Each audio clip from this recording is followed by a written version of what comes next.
அதாவது எளிதாக வாழ வேண்டும். எளிதாக நாம் வாழ்க்கையில் செய்கிற எல்லா வேலையும் எளிதாக இருக்கணும், எளிதாக செய்யணும்னு நினைக்கணும். உடல் உறவு கூட நம்ம எளிதாக பார்க்கணும், எளிதாக செய்யணும். உடல் உறவில் ஈடுபடுவதை எளிதாக செய்யணும். ஒரு தொழில்னால் அதை எளிதாக செய்யணும். ஒரு தொழில்னால் விவசாயம், அதில் எது எளிதான விவசாயம்? இந்த நெல் கோதுமையெல்லாம் விளைய வைக்கிறது எளிதான விவசாயமே கிடையாது, ரொம்ப கடினமான விவசாயம். அப்படி இருக்கும்போது நம்ம என்ன பண்ணணும்? காய்கறிகள், பழங்கள், கீரைகள், கிழங்கு, இது எளிதான விவசாயம். இப்போ நெல்லெல்லாம் பார்த்திங்கன்னா அதுக்கெல்லாம் வயலில் எப்பவும் தண்ணி தேங்கி இருக்கணும். நம்ம இன்றைக்கி மின் மோட்டார் இருக்கிறதுனால நிறைய தண்ணியை நிரப்பி அந்த நெல்லை விளைய வைக்கிறோம். மின் மோட்டார் இல்லைன்னா அந்த நெல்லெல்லாம் விளைய வைக்க முடியாது. ரொம்ப கடினமான தொழிலாக மாறிவிடும், கடினமான விவசாயமாக மாறிவிடும். அப்புறம் அந்த தானியங்களை சாப்பிட்டாலும் நமக்கு வன்முறை உணர்ச்சி ஏற்படும். தானியங்களை சாப்பிட்டாக்கா, தானியங்களை உணவாக சமைத்து சாப்பிட்டா வன்முறை. அதனால் அது எளிதான தொழில் கிடையாது. அப்போது தொழிலை எளிதாக செய்யணுன்னா அந்த காய்கறிகள், பழங்கள், கீரைகள், கிழங்குகள், பயிர்கள், பருப்புகள், இதை உற்பத்தி செய்கிற தேன், பால், மோர், தயிர், இதை உற்பத்தி செய்கிற ஒரு எளிதான விவசாயத்தை செய்ய வேண்டும். இந்த வேலையை செய்கிறதுக்கு நம்ம காய்கறிகள், பழங்கள், இதுக்கெல்லாம் ஒரு மாமரம், கொய்யாமரம், இதுக்கெல்லாம் பெருசாக தண்ணியெல்லாம் ஊற்றணுங்கிற அவசியமே கிடையாது. எளிதாக இருக்கலாம். ஒரு 3 மணி நேரம் தினமும் உழைச்சா போதும். ஒரு 2 ஏக்கர் நிலத்தில் இந்த எளிதான இயற்கை விவசாயத்தை செஞ்சுட்டு போயிடலாம். இப்படி நாம் செய்கிற எந்த ஒரு வேலையாக இருந்தாலும் எளிதாக செய்யணும்னு நினைக்கணும். ஒரு மாற்றமில்லாத எளிமை.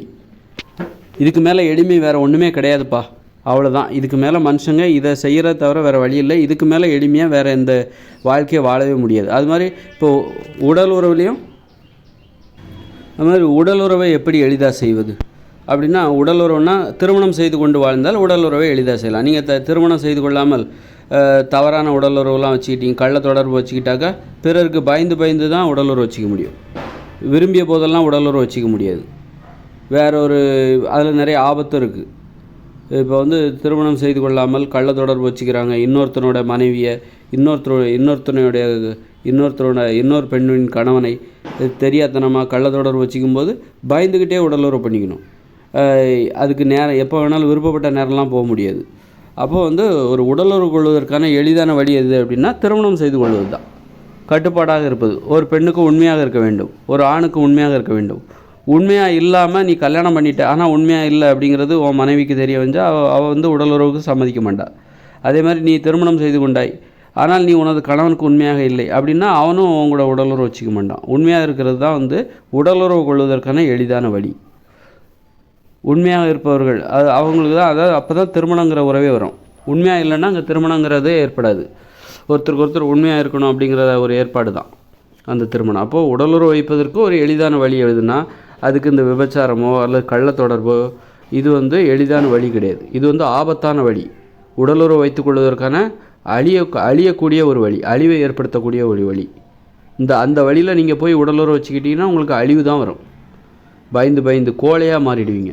ஒரு கள்ள தொடர்பு, தவறான தொடர்பு, இதெல்லாம் பிறரோட மனைவியோட அல்லது தனியாகவே இருக்கிற கல்யாணம் ஆகாமல் தனியாகவே இருந்தால் கூட திருமணம் செய்து கொண்டால், திருமணம் செய்யாத இரு ஆண்களும் பெண்களும் உடலுறவு வைத்து கொண்டால் அதை அந்த உலகம் ஏற்றுக்காது. காதல் பண்ணிக்கிறவங்க காதல் உறவை பதிவு செய்து கொண்டு ஒரு காதலர்களாக உடலுறவு வைத்துக் கொள்ளலாம், தப்பு கிடையாது. ஆனால் காதலர்களாகவும் இல்லை. அப்படி இருக்கும்போது கள்ள தொடர்பு வச்சுக்கிறாங்க அப்படின்னா கண்டிப்பாக அவங்க மற்றவங்களுக்கு பயந்து தெரியாமல் தான் உடலுறவு வச்சுப்பாங்க. எப்போ வேணாலும் வச்சுக்க முடியாது. அதுக்கு வாய்ப்பும் கிடைக்கணும். பெரிய பணக்காரங்களாக இருந்தால் அவங்களுக்கு சொந்தமாக தோட்டத்து பங்களா வச்சுருப்பாங்க. அதனால் அவங்க ஈஸியாக உடலுறவு வச்சுருவாங்க.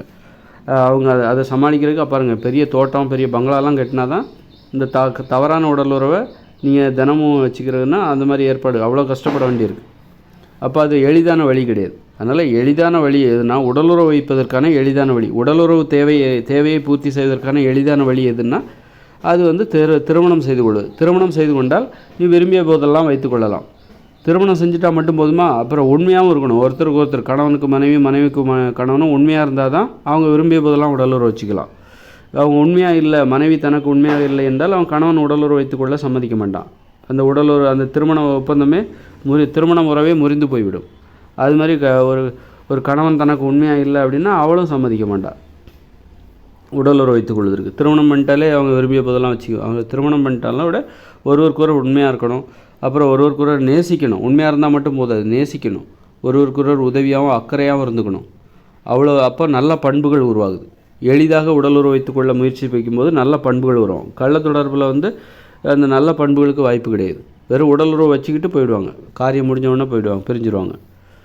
அப்போது நல்ல பண்புகள்லாம் வரணும். உடலுறவை தாண்டி ஒரு ஆணும் பெண்ணும் அன்பு செலுத்த வேண்டும், அக்கறையாக பழக வேண்டும், நல்ல பண்புகளை வளர்த்துக்கணுன்னா அது இந்த திருமண உறவு மூலமாக ஒருவருக்கொருவர் உண்மையாக, கட்டுப்பாடாக, நேர்மையாக இருப்பதன் மூலம்தான் அது சாத்தியம்.